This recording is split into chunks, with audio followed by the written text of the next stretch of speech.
जय श्री कृष्णा सर। आप सभी का मेरे चैनल पर स्वागत है। आइए सुनते हैं शिव महापुराण में वर्णित एक और कथा, कामदेव को विविध नामों एवं वरों की प्राप्ति। ब्रह्मा जी बोले, तब मेरे अभिप्राय को जानने वाले मेरे पुत्र मरीचि आदि मुनियों ने उसके उचित नाम रखे। उन सृष्टिकर्ता दक्ष आदि ने उसका मुख देखते हुए तथा उसकी अन्य चेष्टाओं से उसके समस्त चरित्रों को जानकर उसे रहने का स्थान दिया तथा पत्नी भी दे दी। मेरे पुत्र मरीचि आदि ऋषियों ने एकत्रित होकर नामों का निश्चय करके उस पुरुष को नाम भी बता दिया। ऋषिगण बोले, तुमने ब्रह्मा जी से उत्पन्न होते ही हम लोगों के मन को मत डाला है, इसलिए तुम लोगों में मनमत नाम से प्रसिद्ध होगे। सभी लोगों में तुम सुंदर रूप वाले हो, तुम्हारे समान कोई भी सुंदर नहीं है, इसलिए हे मनोभव काम नाम से भी तुम विख्यात होगे। तुम सभी को मदोन्मत्त करने के कारण मदन कहे जाओगे। अहंकार युक्त होकर दर्प से उत्पन्न हुए हो, इसीलिए तुम कंदर्प नाम से भी संसार में प्रसिद्ध होगे। तुम्हारे समान किसी भी देवता का पराक्रम नहीं होगा, अतः तुम्हारे लिए सभी स्थान होंगे और तुम सर्वव्यापी हो जाओगे। ये जो आदि प्रजापति पुरुषोत्तम दक्ष है, वे स्वयं ही तुमको योग्य पत्नी के रूप में सुंदर स्त्री प्रदान करेंगे। ब्रह्मा के मन से उत्पन्न हुई यह सुंदर रूप वाली कन्या संध्या नाम से सभी लोकों में विख्यात होगी। अच्छी प्रकार से ध्यान करते हुए ब्रह्मा जी के हृदय से उत्पन्न होने के कारण तेज आभा वाली तथा मल्लिका पुष्प के सदृश यह कन्या संध्या इस नाम से विख्यात होगी। ब्रह्मा जी बोले, इस प्रकार कामदेव अपने 5 पुष्प आयुधों को लेकर वहीं पर गुप्त रूप से स्थित होकर विचार करने लगे। हर्षण, रोचन, मोहन, शोषण तथा मारण नामक ये मेरे 5 अस्त्र मुनियों को भी मोहित करने वाले कहे गए हैं। ब्रह्मा जी ने मुझे जिस सनातन कर्म को करने के लिए आदेश दिया है, उसे मैं यहाँ मुनियों और ब्रह्मा जी के सन्निकट ही करूँगा। यहाँ बहुत से मुनिगण एवं स्वयं प्रजापति ब्रह्मा भी उपस्थित है। ये लोग साक्षी रूप में विद्यमान है, इसीलिए मेरे कर्म की सत्यता का आरंभ भी हो जाएगा। यह ब्रह्मा जी के द्वारा संध्या नाम से कही गई कन्या, यह कन्या भी मेरे वचन का समर्थन करेगी। मैं इसी स्थान पर अपने कर्म की परीक्षा करके ही प्रयोग कर सबको मोहित करूंगा। ब्रह्मा जी बोले, इस प्रकार विचार करने के अनंतर मन में निश्चय करके वह अपने पुष्प के धनुष पर पुष्प के बाणों को चढ़ाने लगा। श्रेष्ठ धनुर्धारी कामदेव ने धनुष खींचने की मुद्रा में स्थित होकर यत्न पूर्वक धनुष चढ़ाकर उसे मंडलाकार किया। हे मुनि श्रेष्ठ, जब इस प्रकार धनुष पर कामदेव ने अपने बाण चढ़ाए तो उसी समय मन को आह्लादित करने वाली सुगंधित वायु बहने लगी। उस समय कामदेव ने तीक्ष्ण पुष्प बाणों से मुझ ब्रह्मा को तथा सभी मानस पुत्रों को मोहित कर दिया। हे मुने, तत्पश्चात सभी मुनिगण और मैं भी मोहित हो गए। सभी के मन में काम विकार उत्पन्न हो गया। विकार से युक्त होने के कारण सभी लोग संध्या की ओर बार बार देखने लगे। सभी के मन में काम का उद्रेक हो गया।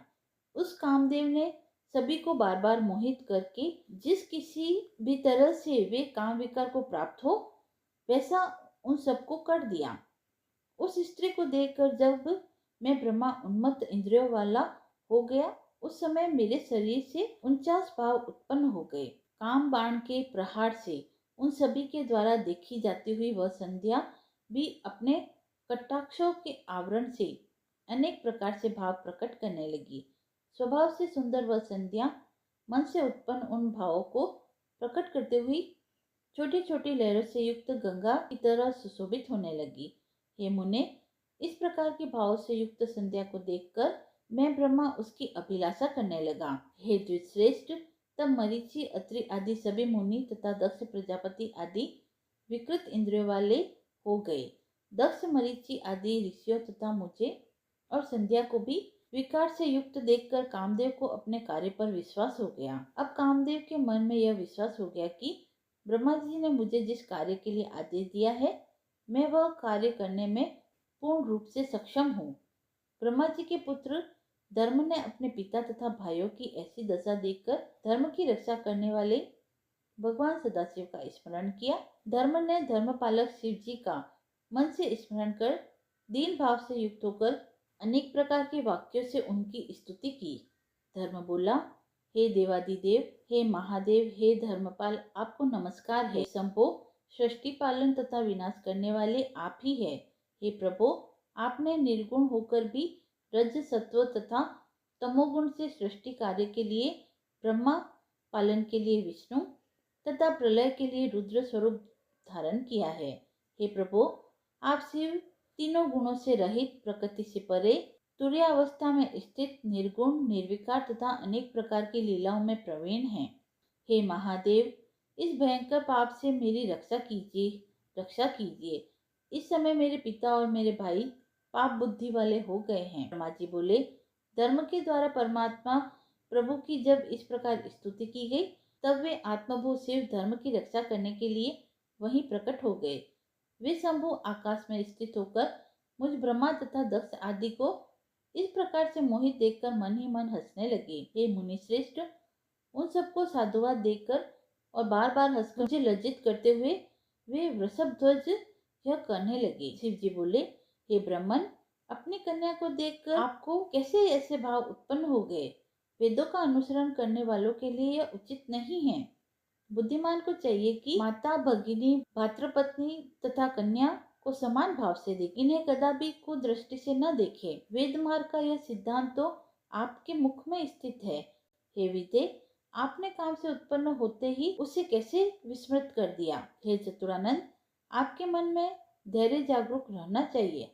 आश्चर्य है कि आपने इस काम के वशीभूत हो एकांत योगी तथा सर्वदा सूर्य का दर्शन करने वाले दक्ष, मरीचि आदि भी आसक्त चित्त वाले हो गए। देश काल का ज्ञान न रखने वाले मदांत तथा अल्प बुद्धि वाले कामदेव ने भी अपनी प्रबलता से काम बाणों द्वारा आप लोगों को विकारयुक्त कैसे बना दिया? उस पुरुष को तथा उसके वेद शास्त्र आदि के ज्ञान को धिक्कार है। उस पुरुष को और उसके वेद शास्त्र आदि के ज्ञान को धिक्कार है, जिसके मन को स्त्री हर लेती है और धैर्य से विचलित करके मन को लोलुपता में डुबा देती है। ब्रह्मा जी बोले, इस प्रकार सदाशिव के वचनों को सुनकर मैं दुगनी लज्जा में पड़ गया। उस समय मेरा शरीर पसीने से पानी पानी हो गया। हे मुने, तत्पश्चात संध्या को ग्रहण करने की इच्छा करते हुए भी मैंने शिव जी के भय से इंद्रियों को वश में करके काम विकार को दूर किया। हे द्विश्रेष्ठ, उस समय मेरे शरीर से लज्जा के कारण जो पसीना गिरा, उससे अग्निस्वाद तथा बहिर्षद नामक पितृगणों की उत्पत्ति हुई। अंजन के समान कृष्ण वर्ण वाले और विकसित कमल के समान नेत्र वाले वे पितर महायोगी, पुण्यशील तथा संसार से विमुख रहने लगे। हे मुनि, 64,000 अग्निस्वात पितर और 86,000 बर्हिषद पितर कहे गए हैं। उसी समय दक्ष के शरीर से भी वेद निकलकर पृथ्वी पर गिरा।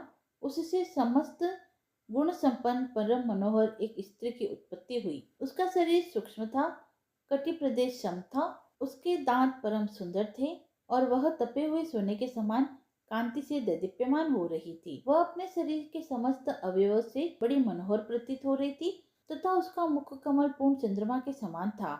उसका नाम रति था, जो मुनियों के भी मन को मोहित करने वाली थी। क्रतु, वशिष्ठ, पुलस्त्य तथा अंगिरा को छोड़कर मरीचि आदि 6 ऋषियों ने अपनी इंद्रियों का निग्रह कर लिया।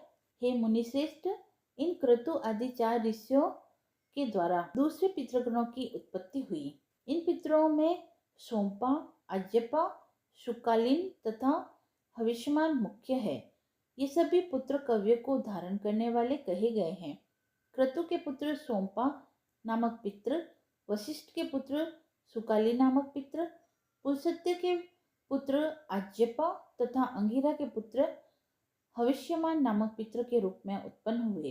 हे विपेंद्र, इस प्रकार अग्निश्वात आदि पितरों के उत्पन्न हो जाने पर पितरों के मध्य वे सभी कव्य का वहन करने वाले कव्य वाट हुए। इस प्रकार संध्या पितरों को उत्पन्न करने वाली बनकर उनकी उद्देश्य सिद्धि में लगी रहती थी। यह शिव के द्वारा देख लिए जाने के कारण दोष से रहित तथा धर्म कर्म में परायण रहती थी। इसी बीच सदाशिव समस्त महर्षियों पर अनुग्रह करके तथा विधि पूर्वक धर्म की रक्षा कर शीघ्र ही अंतर्ध्यान हो गए। उसके बाद शंभु सदाशिव के वाक्यों से मैं पितामह लज्जित हुआ। मैंने अपनी भ्रकुटी चढ़ा ली और कामदेव पर बड़ा क्रुद्ध हुआ। हे मुने, मैंने मुख को देखकर और मेरा अभिप्राय समझकर रुद्र से भयभीत उस कामदेव ने अपने बाणों को लौटा लिया। हे मुने, तब मैं पद्मयोनि ब्रह्मा कोपयुक्त होकर इस प्रकार जलने लगा, जिस प्रकार भस्म करने की इच्छा वाली अति बलवान अग्नि प्रज्वलित हो उठती है। मैंने क्रोध से भरकर उसे यह श्राप दे दिया। अहंकार से मोहित हुआ यह कंदर्प शिव के प्रति दुष्कर कर्म करके उनकी नेत्रा अग्नि से भस्म हो जाएगा। हे द्विश्रेष्ठ, इस प्रकार मुझ ब्रह्मा ने पितृ समूह की तथा जितेंद्र मुनियों के समान इस काम को यह अमित श्राप दिया। मेरे श्राप को सुनकर भयभीत हुआ कामदेव उसी क्षण अपने बाणों को त्याग कर सबके सामने प्रकट हो गया। हे मुने, उसका सारा गर्व नष्ट हो गया तथा वह दक्ष आदि मेरे पुत्रों पितरों संध्या और मुझ ब्रह्मा के सामने ही सबको सुनाते हुए कहने लगा। काम बोला, हे ब्रह्मन, आप तो न्याय मार्ग का अनुसरण करने वाले हैं। हे लोकेश, तब मुझ निरपराध को आपने इस प्रकार दारुण श्राप क्यों दे दिया? हे ब्रह्मन, आपने मेरे जो कहा था मैंने तो वही कार्य किया। आपको मुझे श्राप देना ठीक नहीं है, क्योंकि मैंने आपकी आज्ञा के विरुद्ध कोई अन्य कार्य नहीं किया है। हे ब्रह्मन, मैं ब्रह्मा विष्णु और शिव ये सब भी तुम्हारे बाणों से वशीभूत होकर रहेंगे। ऐसा जो आपने कहा था उसी के अनुसार ही मैंने परीक्षा ली थी। हे ब्रह्मन, इसमें मेरा अपराध नहीं है। हे देव, हे जगतपते, यदि आपने मुझ निरपराधी को यह दारुण श्राप दे दिया तो इसका कोई समय भी निश्चित कर दीजिए। ब्रह्मा जी बोले, हे नारद, तब मैं जगतपति ब्रह्मा उसकी यह बात सुनकर चित्त को वश में करने वाले काम को बार बार डांटता हुआ इस प्रकार बोला, हे काम, यह संध्या मेरी कन्या है। तुमने इसकी और सकाम करने के लिए मुझे अपने काम का लक्ष्य बनाया, इसीलिए मैंने तुम्हें श्राप दिया। हे मनोभव, अब मेरा क्रोध शांत हो गया है, अतः मैं तुमसे कह रहा हूँ, उसे सुनो। तुम संदेह रहित होकर सुखी हो जाओ और भय को छोड़ो। हे मदन, तुम महादेव की नेत्राग्नि से भस्म होकर बाद में शीघ्र ही इसी के समान शरीर प्राप्त करोगे। जब शंकर जी विवाह करेंगे तब वे अनायास ही तुम्हें शरीर प्रदान करेंगे। हे नारद, काम से इस प्रकार कहकर मैं लोक पितामह उन मानस पुत्र मुनिवरों के देखते देखते ही अंतर्ध्यान हो गया। इस प्रकार मेरे वचन को सुनकर कामदेव तथा मेरे वे सभी मानस पुत्र प्रसन्न हो गए और शीघ्रता से अपने अपने घर को चले गए। कथा समाप्त हुई। यदि आपको यह पसंद आई हो तो आप मेरे चैनल को लाइक शेयर एंड सब्सक्राइब करें। धन्यवाद।